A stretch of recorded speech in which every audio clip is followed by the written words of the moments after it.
Sir, President Donald Trump has made some remarks that have been making Nigerians unsettly in the last couple of days. Distinguished sir, as a former governor, former whip, you've been around and you are very close to former US presidents and even senators. What is your response to this and what do you think should be the way forward for Nigeria as a country? Well, what Donald Trump said, I will also disclose myself fully. I'm pro-America. So, for anything I will say, know that it will be pro-America. Did what Donald Trump say, is he a lie? The answer is yes. It's not a lie because Donald Trump said the truth. Nigerians are being killed, whether they are Christians or Muslims. Are they not being killed? If they kill people in Plateau, they go to a church in Plateau, those they will kill are Christians. If they go to Benue, the majority of people they will kill in Benue are Christians. If they go to Zamfara, majority of people they kill in mosque there are Muslims. So these people are jihadists. These people just want to destroy Nigeria.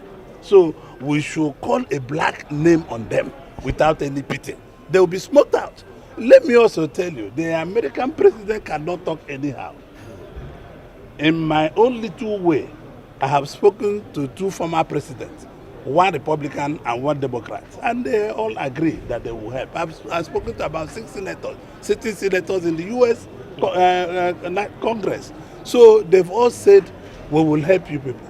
But let me tell you, before President Trump says a word, mind you, that the American intelligence community must have found out where these people are living.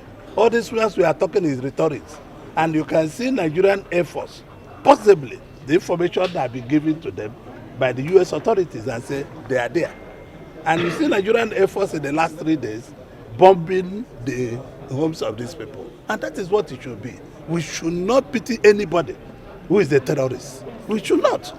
We should not. When I was governor, you remember I was governor, I formed the Bakassi. And the Bakassi was not about boyfriend and girlfriend. The Bakassi was about criminals. So if it's there, we'll smoke them away. And I can tell you, from everybody serving in this government, from President Tinubu to Vice President Shetima, everybody is committed to smoke these people away. But you people who are journalists and community people should also help the military and the people to tell us really who are the members of this sect that are doing this.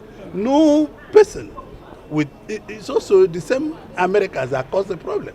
Because when you kill Gaddafi and kill Saddam Hussein, we have a problem. Because those people were maintaining their borders. Nobody was crossing there. It's after the kill of those people that light arms and big arms went wild all over the world. And we are suffering from it today. So America is the leader of the free world. And as leader of the free world, whatever that president says, he meant it.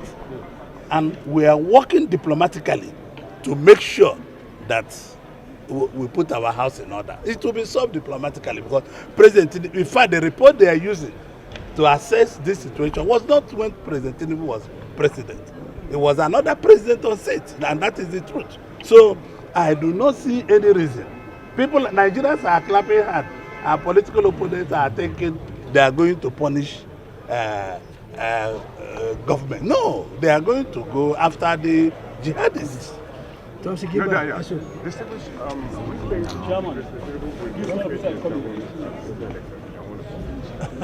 Whether President Tinubu will win 2027 election, has he got any person contesting against him? The election is Tinubu versus Tinubu, like it was Soludo versus Soludo. You saw it, and I said it before. People say, "Are you Abga?" Let me tell you, if you read the meanings, I have not seen any coalition opposition against President Tinubu. The president have no opposition.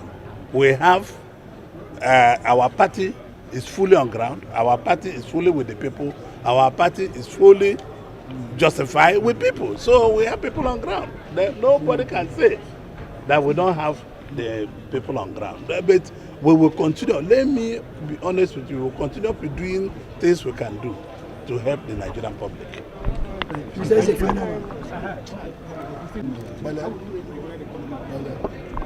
Well, let me be honest with you. You know, I am a businessman. I'm feeling all the pains, and I'm taking all the glorious also.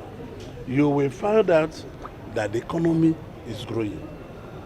Macroeconomy is doing very well, but the microeconomy is not doing very well. It's the microeconomy is the problem. So, and this is why you see the Chief of Defense Staff, the newly sworn Chief of Defense Staff, the service chiefs, and all the rest of them are fighting very hard to drive away this bandits. Our economy, if you see the micro type of it, we are doing very well because foreign investors are coming. Everything is to trickle down for the masses to have daily food, go back to farm, and it's only going back to farm that can bring the real growth. Going back to farm, allowing people to move freely in all parts of Nigeria to sell their goods and remember they are good sellers. To me, presidents are putting his life to revamp the economy. And that is why you see the Senate is also fighting very well to revamp the economy. Thank you. Okay, sir.